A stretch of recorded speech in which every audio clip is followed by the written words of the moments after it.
It was the beginning of this new wave of American television.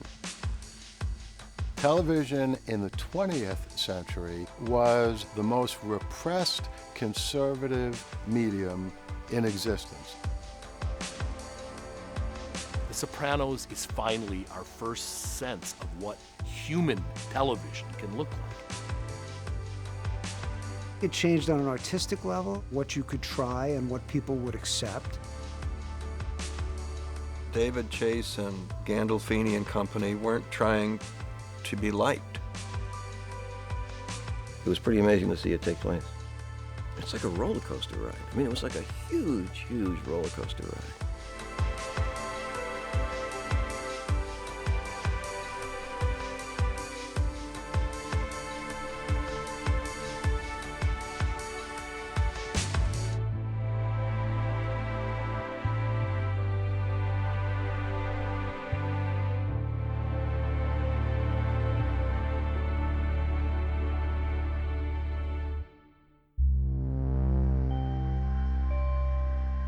The Sopranos was a feature idea that I had about a mobster in therapy with a very difficult mother. It's going to be like a mob comedy. Then, maybe 2 years later, I went to Brillstein Gray. I had a deal over there. They said to me they wanted to do a drama series that kind of pushed the envelope. As I recall, it's been some time now, but as I recall, David's contract was about to end, and really nothing had come out of it. But at the end of the deal, question was asked, which was, is there some notion of doing a Godfather-esque type series? I said, no. There's already been a Godfather. And I was driving home and I remembered that idea that I had about the mobster in therapy. And I realized also right at that moment that it would be, oddly enough, a really good kind of family show. It could be a mob show, but also a family show. And there would be really good roles for women. And that then turned into what was the beginnings of The Sopranos.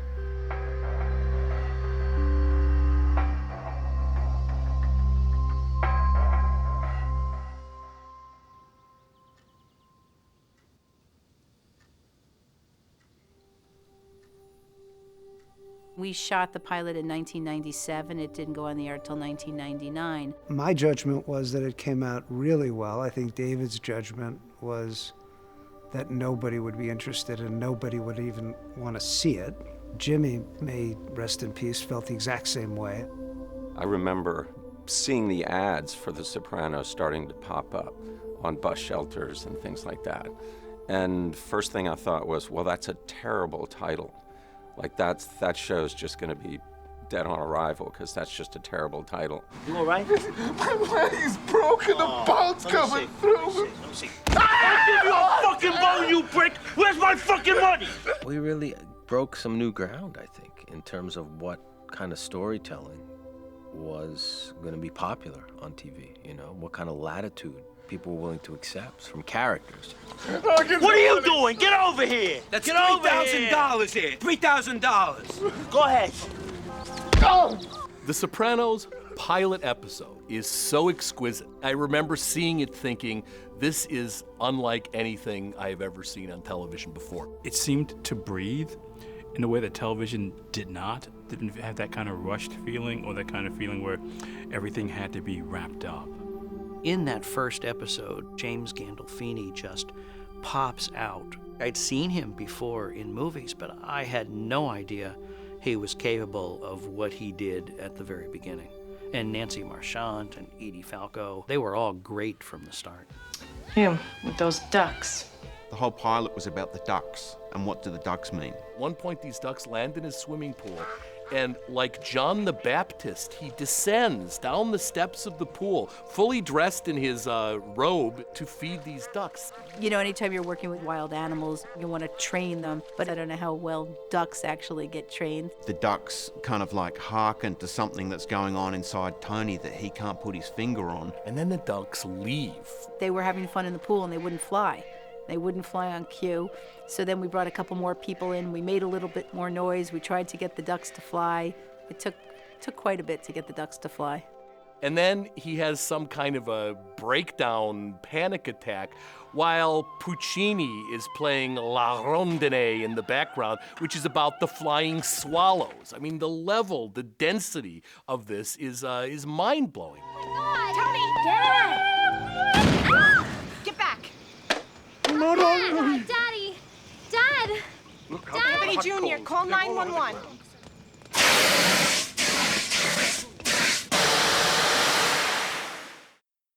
Into the first round. Mosley, not yet. Working to establish.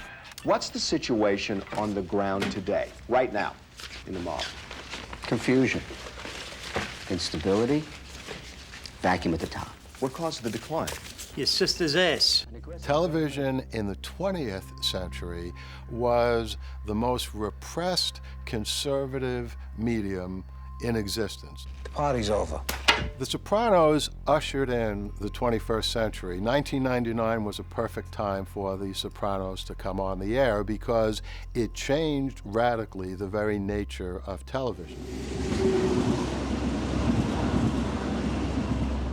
Today, everybody's a bad guy on television. That's what television is. We forget that that was not the way things were. I'm not sure if I'd be correct in saying this, but it seems like it's the first show that really deals with an anti-hero and posits that person front and center. You watch another kind of drama, and there's a villain, and there's your hero, and you want them to win. And here, you want them both to win? Anthony Soprano, we have a warrant to search your house, property, and your family vehicle. Nobody understood the artistry really on the network side at that point about having a very flawed character that the audience would come to love. One of the things we see is the big waves that The Sopranos sends out into the culture, normalizing and making fully acceptable the idea of telling stories about bad characters.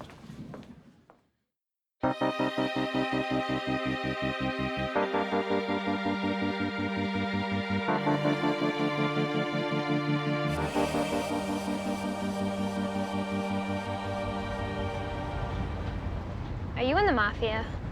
Am I in the what? Whatever you want to call it. Organized crime. I think my favorite show that I did was the one with College. It's called College. It's with my daughter Meadow. I'm in the waste management business. Everybody immediately assumes you're mobbed up. It's a stereotype, and it's offensive. And you're the last person I would want to perpetuate it. Fine. There is no mafia. It was exactly what the show's about, the two separate worlds, you know, and how they collide. Come on, get in. Okay, what's the rush? Jesus, Dad! What's going on? I think I saw an old friend, that's all. He's trying to lie to her and say, everything's fine, everything's fine. And he's got to run off and find him and try to kill him and then go back to his daughter. That was a bone of contention at first with HBO. They were a little worried. It's like, you're going to lose the audience. They're going to get behind him in the first episode and see this guy loyal to his crew and, you know, a family guy, and then he's going to kill someone, everyone's going to hate him. David was like, no. The guy was a rat who put people in jail, so there's kind of a justification and he's payback. And we have to be true to who this man really is. Good morning, Rat. I really thought that, you know, as he was choking him, that he would somehow have a change of heart and let the guy live. You took an oath, and you broke it. That's what I think I've been conditioned to believe when you see something on TV.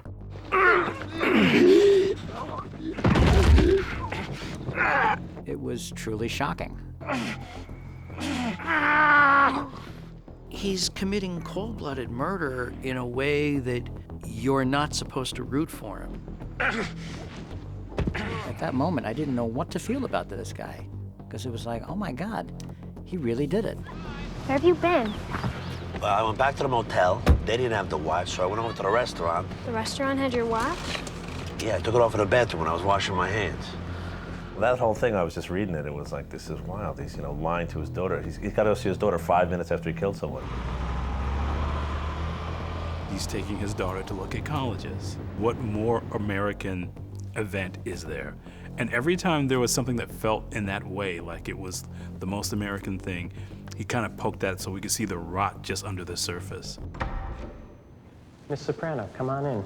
That was a real breakthrough, that oh, they're going to do things differently, and they're allowed to do things, and they're encouraged to do things that you've never seen before.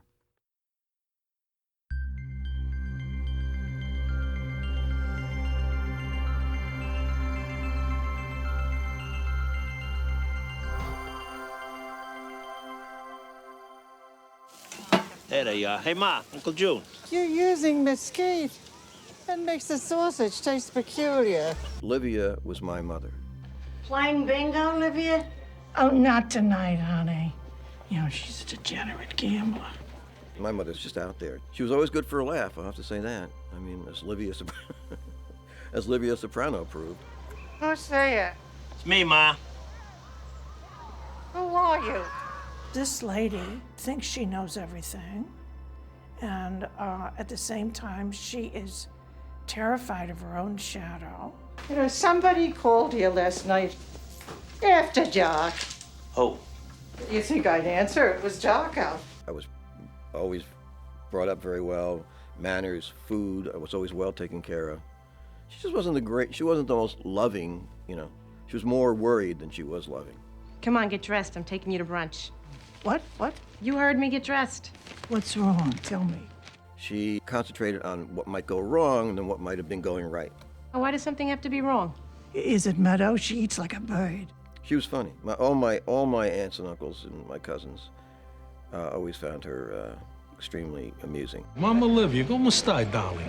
Listen to him without my darling. I am nobody's darling. This one here, she never disappoints you, I tell you that. Are you still seeing your other women, Lorenzo? Come on, Ma. She is a riot. I was working with her 2 minutes. I don't know if you can put this in, but she was there and she forgot a line. She turns around and she goes, "What the fuck is the line?" And I knew it would be fine. What? What the fuck are you doing? Not even gonna... She's tough. I like that. You know, someday, somebody's gonna wash out your mouth with soap on. Oh, yeah? Oh, you? The mother was, she's a train wreck. And you can see why Tony's so screwed up. You gave a fucking cousin Cartier dinner rings and you give me a vibrating chair? Talking about the anti-leading man, you got the anti-mother. I can think of her line readings still. You know, the poor you. Oh, poor you. The way that James Gandolfini and Nancy Marchand would act with one another. Where else do you see that on television? Mother-son friction like this. I gave my life to my children. He has so many ideas, David Chase, and so many details that he sees that I said to him one day, David, that note would require me to read a 400-page book before I could really use it. And we laughed. But he's not like your normal, regular person. David is charming and thoughtful and off the wall. People told me that my mother was funny, so I did that. But it wasn't like, oh, I'm going to write the David Chase story. I would have written the David Chase story. It wasn't that. But it was my view of the world, I guess. David sort of became one of the first TV showrunners that became a celebrity on his own, with people realizing, oh God, this is the guy, this is the brain behind this thing.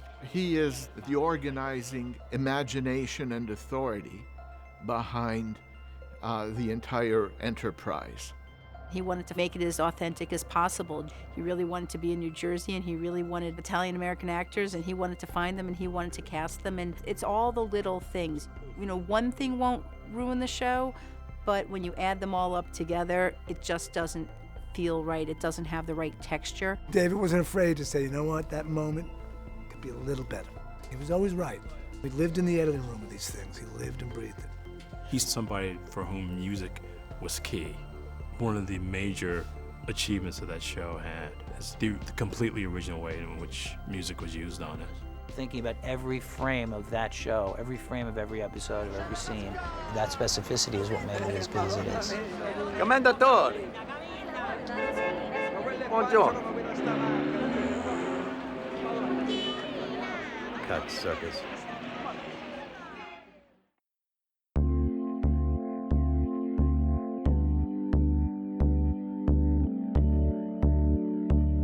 He's not satisfied with the current leadership. Wants to have me popped. motherfucker. He's gotta go. I want to think about it. What does Eddie think about it? Don't beat yourself up about this. I'll take this guy apart from the joints, with him conscious. Cut off his piece of deal and feed it to him. All due respect, D. He's a fucking corpse. Nobody's killing anybody.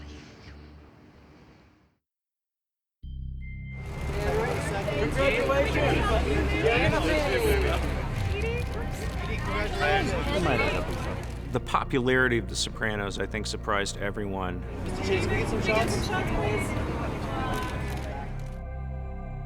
David Chase is a significant American artist. The Sopranos is the beginning of American television as a serious artistic enterprise. Sunday night is the most competitive night of television, and for HBO to come in and take it was pretty monumental. Something very important was happening. If you listened carefully, you could hear cracks in the world as we had once known it. When they talk about water cooler shows, this was not a water cooler show, this was the night of. People started asking me to borrow episodes, and they knew I had them. And my then girlfriend would like have parties and invite friends over, and it suddenly it made me a lot more attractive in her eyes. I was just so excited to see a show on TV that I could watch each week and follow these characters and be surprised by them. When I saw how many hundreds, nearly thousands of people in the street waiting to get into the premiere, you knew that these people were real. I was standing on the stage of Radio City when I was going, whoa, this is a dream. How could that not change you? How could that not be, you not feel tremendously lucky?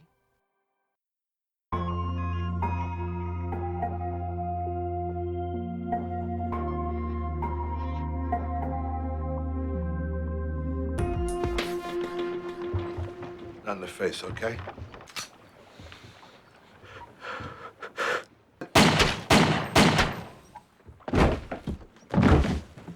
Let's face it, he was a cold-blooded murderer. He murdered people.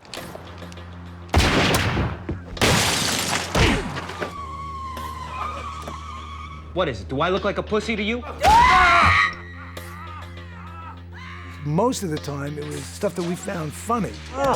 Uncle Junior falling down the steps. That made us laugh out loud all the time.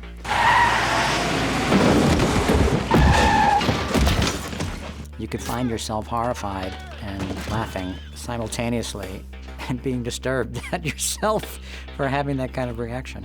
Fucking poison ivy all over. I can feel it itching me already.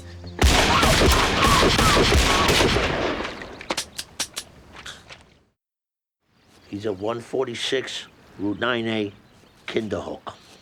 The joke on the show is you never want to get a phone call from David. I got the phone call. It was on a Sunday. It really hurt. I mean, I don't take it personally, but it just hurt knowing that I wasn't going to be around anymore because I really fell in love with it.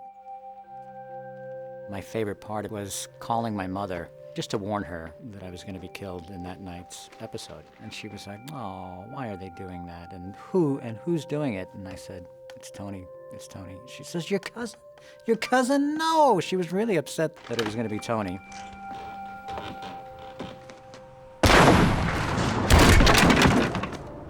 After the show, I called her and I said, how was it? Are you okay?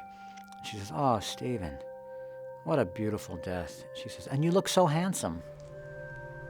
I mean, she's watched me die and get beat up so many times. How's that for a mother's love? It says in these movie writing books that every character has an arc. Like everybody starts out somewheres, and they do something, something gets done to them, changes their life. That's called their arc. Where's my arc? The writing is everything, as it always is.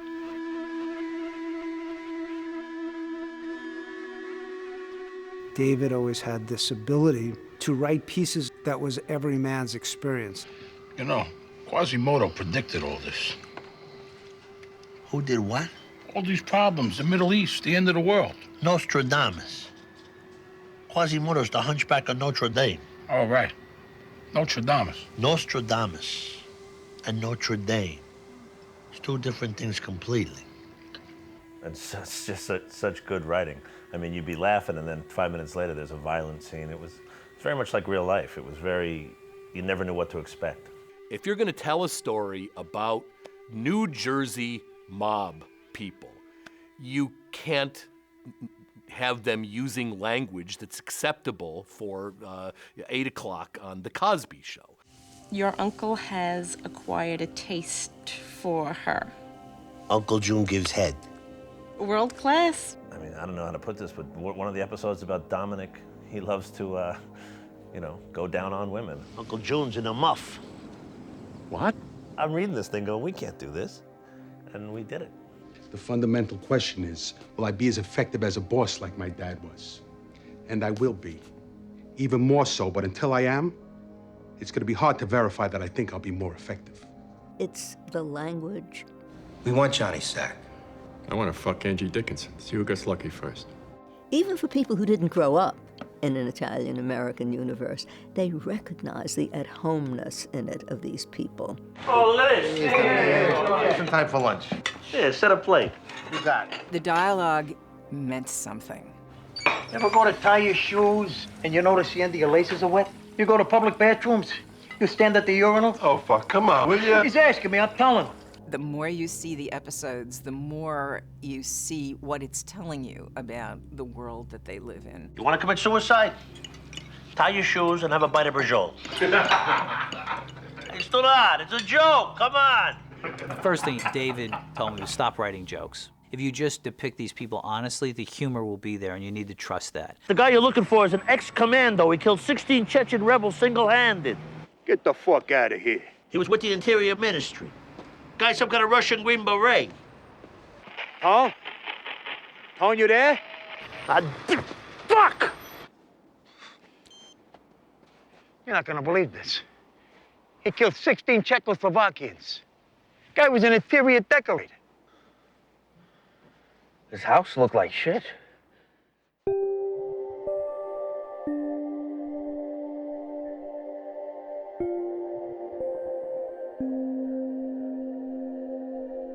Pine Barrens was the 11th episode of season 3.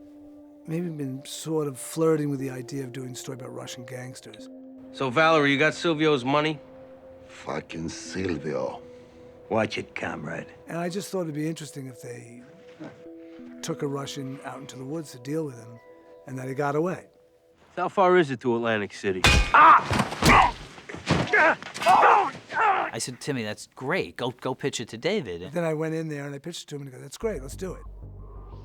Steve Buscemi was going to direct his first episode for us, and it was going to be whatever episode 11 turned out to be. And just coincidentally, it happened to be Pine Barrens. When I read that script, I just remember laughing out loud. What's that? Nathan's bag. Fuck, there's some ketchups and shit. Give me some. Terry wrote brilliant script, and I probably get way too much credit for it. I remember at the end of reading it going, wow, I better not fuck this up. Those guys did all the work. I was just happy to be a part of the folklore. Not bad. Mix it with the relish. What I think even made it extra special was all the snow. It was written to be shot in the wintertime, but without snow on the ground. 4 years in the Army, kid. We just follow our own footprints. Come on. When we were scouting, there was no snow. And this was right before the Christmas break. And we said to each other, all right, well, as long as it doesn't snow, we'll be fine. Of course, on that break, we got dumped on. It amped up the tension and the circumstances for our characters by 1,000%. Suddenly, everything looked the same. There's no way to tell where you were going. We drive it south, and the sun's setting there. What good's that to us? At least we know what direction we're headed. Yeah, but we're still fucking lost. And then they end up all night in a place that it's like being on the moon for them. Give me your shoes. I can go get help. Fuck you. You're not leaving me here. And what's your fucking plan?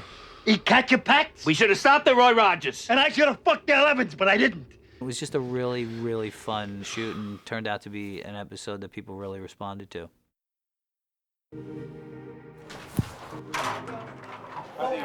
When somebody asks me if a place is clean, I'll say it's so clean you can eat. Maple walnut ice cream from the toilets. Hey, there's exceptions. That's what Paulie Walnut says when somebody asks him if a place is clean. His mother keeps saying, "You're not going to send me to a nursing home." And he keeps repeating, "It's not a nursing home. Green Grove is a retirement community." The show's so quotable because it's not trying to be quotable. So what, no fucking ZD now? Hey! I'm not a cat. I don't shit in a box. There's no fucking honor. Forget your enemies. You can't even depend on your friends. You've got these big philosophical questions being worked through by people who are not articulate. You know what they say? Revenge is like serving cold cuts. And I think it's revenge is a dish best served cold. So what I say? You have people talking in very, very casual, dismissive terms about all kinds of criminality. We take them in the woods, dig a hole, end the story. Fuck that, I gotta eat something. And then you have them getting incredibly heated in discussions about stuff that's totally trivial. I heard they fired the produce guy. Enough. I'm so sick and tired of hearing you people talk about food, food, food. That's all anybody ever talks about is prosciutto, cheese, and fucking fava beans. I'm drowning here. I also love the swearing. Fuck you. Toodle fucking ooh. What the fuck was that? Anthony is a cunt hair away from owning all of northern Jersey. And I am that cunt hair. The language on you. You blow your father with that mouth? I love that cocksucker like a brother. And he fucked me in the ass. There's a poetry and a color and character distinctions in the character's various profanity. I stick motherfucking provolone in my socks at night so they smell like your sister's crotch in the morning. Federal marshals are so far up my ass I can taste Brill cream. That's rich stuff. And that's not the dullness of prosaic swearing. That's the inspired poetry of profanity. Fuck you, Santa! Hey!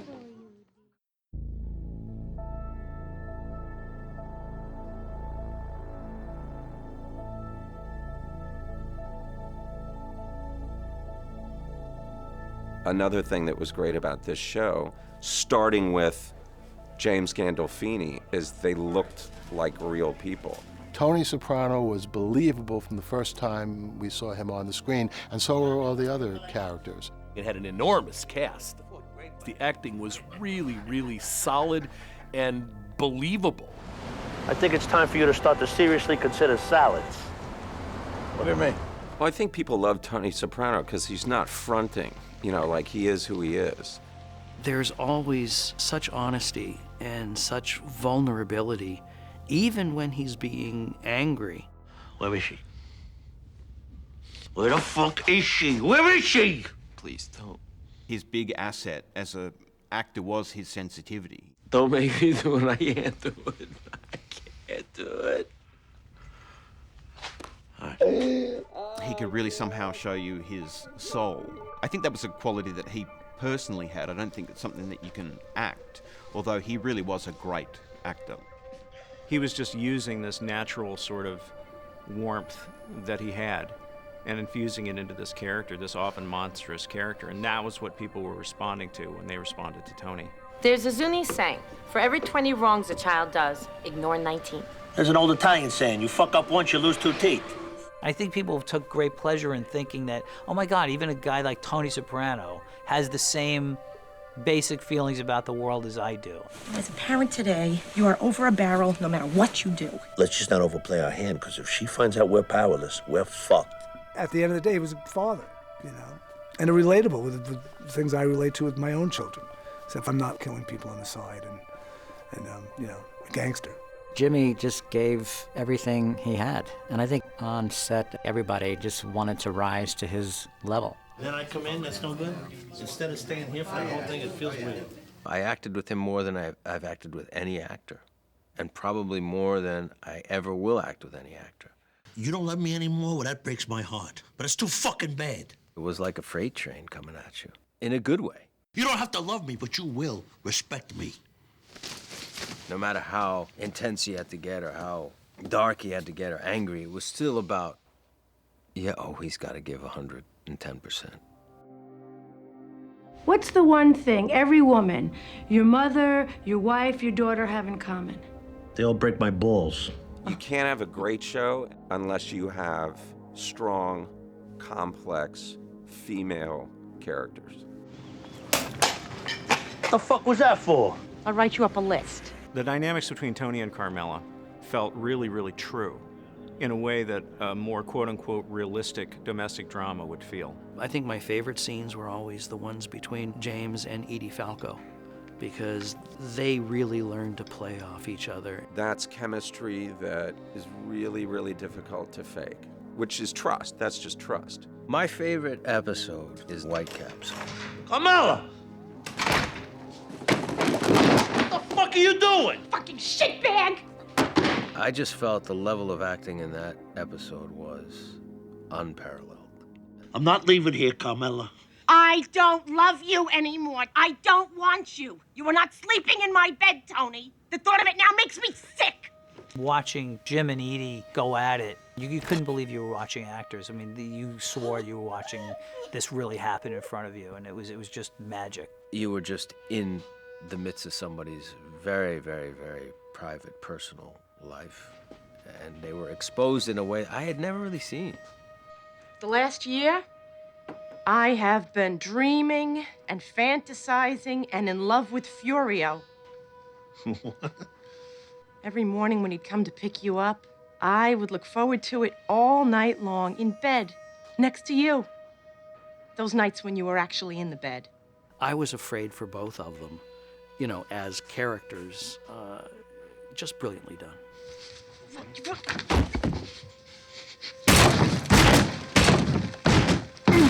He talked to you all, poor you. He made me feel like I mattered. The writing and the acting in that episode was just still knocks me out. Honestly, if you told me 5 years ago, I would be sitting here today. Sometimes you forget Carmela and Dr. Melfi are these twin pillars of the show along with Tony. Did Anthony share with you any of our insights about his last panic attack? The gabagool and my mother when I was a little kid. Right, yes. The therapy scenes between Tony and Dr. Melfi were really very accurate, insightful explorations of what it means to be in therapy on a level that we had never seen on TV before. Getting into the headspace of a mobster, that's unique. And I think the device of him in therapy is brilliant. And I think people love that. The episode where Dr. Melfi gets raped, that was a big one. That was a really, really major one. Well, you're not using the cane anymore. Dr. Melfi is sitting in the office with Tony. She hasn't gotten justice from the legal system. And she feels intuitively that if she tells Tony what happened, he will kill that man. And we feel it with her. You actually want Dr. Melfi to go to Tony so that her rapist can be killed by Tony. I mean, you want to say something? And she doesn't do it. No. She would not avail herself of Tony's power to get vengeance for what had happened to her. That was what a moral person she was. But that's not saying there's not a certain satisfaction in knowing that I could have that asshole squashed like a bug if I wanted. The moral anchor of the show was always Dr. Melfi. She was always there to sort of put everyone else's behavior in context. And she has one of my favorite moments in the show where she tells Tony, how many more people have to die for your personal growth? And that's the show in a nutshell. That is no small achievement, to have presented a world like this of brutal criminals whose safety you yearn for. We're all sinners at heart. And if our sentiments and emotions can be twisted, we will end up sympathizing with an evil character. So The Sopranos is built on that assumption that in order to be moral creatures, we have to be able to detach ourselves from evil that appears likable. It was a show about moral complicity in a lot of ways, and that was what made it so intriguing, and it was front and center. They kept pushing their behavior in more extreme directions as the show went on. Like, it was almost as if they were trying to dare the audience to continue to like Tony. And we always liked Tony.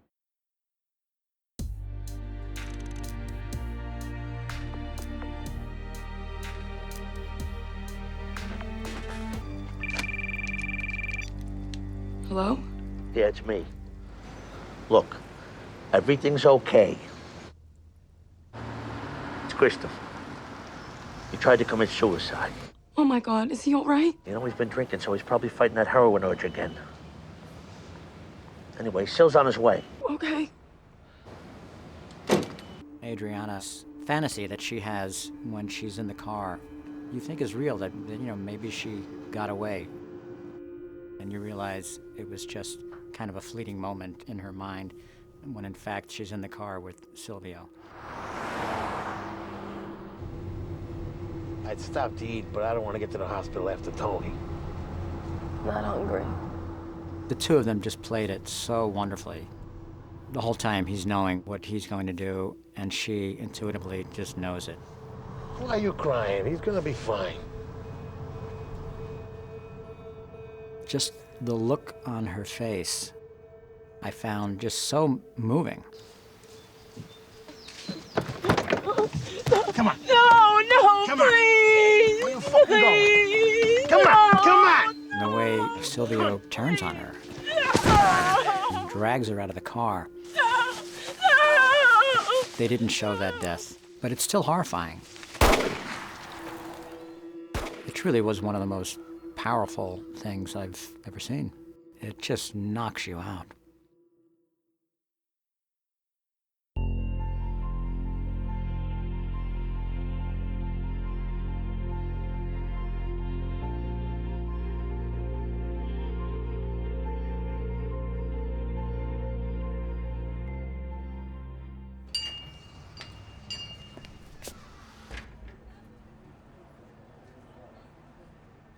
I still get goosebumps thinking about that ending.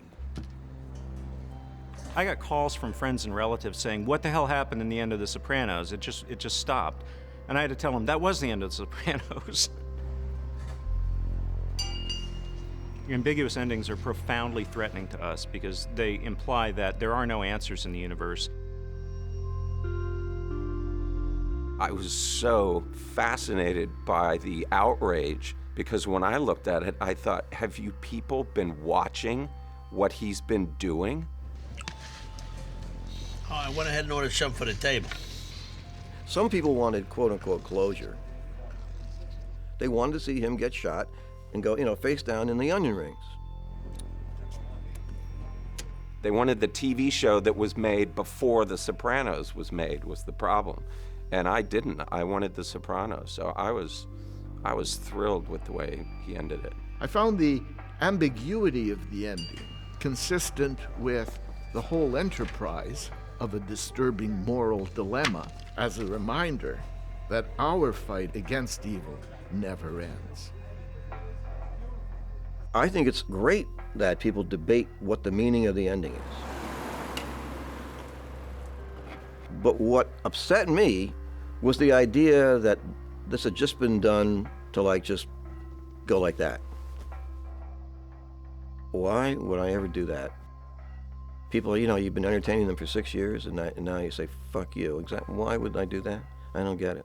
I just don't get it.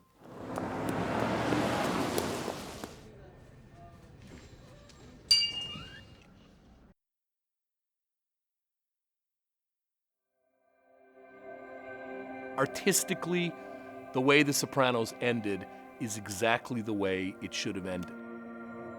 He came up with the one ending that nobody can ever do again unless they're doing it as homage or parody.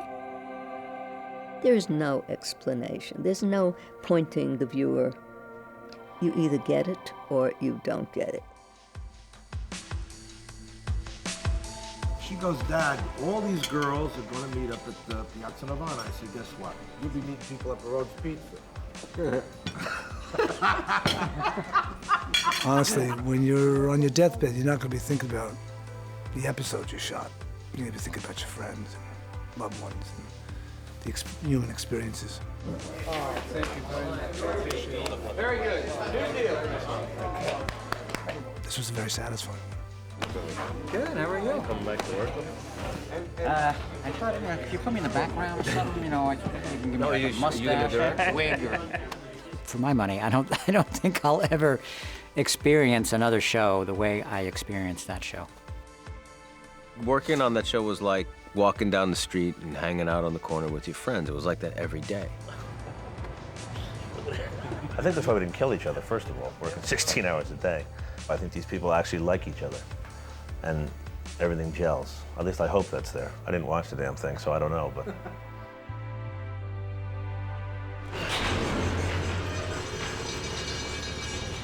The purpose of fiction is to hold up a mirror where we can look at ourselves and thereby better understand ourselves. We're soldiers, you know. Soldiers don't go to hell. It was a show that continually wanted to make us ask questions. That's the best legacy I can ascribe to The Sopranos. We're not even engaged yet. Yeah, well, when you're married, you'll understand the importance of fresh produce. It's the constant effort to present humans at every turn. That is the difference. We are a family. And even in this fucked up day and age, that means something. I've always thought that you could take all the mobster stuff out and you would still be left with the greatest story ever told on television.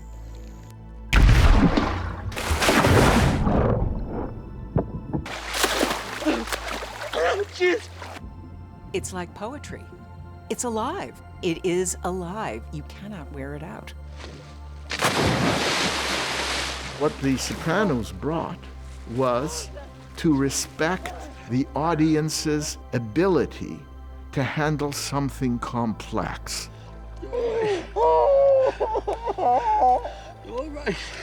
For the first time, you had people saying, well, this is way better than a movie. Our true enemy has yet to reveal himself. If I'm a fisherman, I'm going where the fish are. I feel like the fish are in long-form TV right now. You know I've been working with the government, right, Tone? Suddenly it became more like what literature is, where they have the freedom to take you into a hellhole and then you come out of it, but you can't wait for the next chapter. They broke the rules on what could constitute a leading man and made it okay for the shows after that to go further.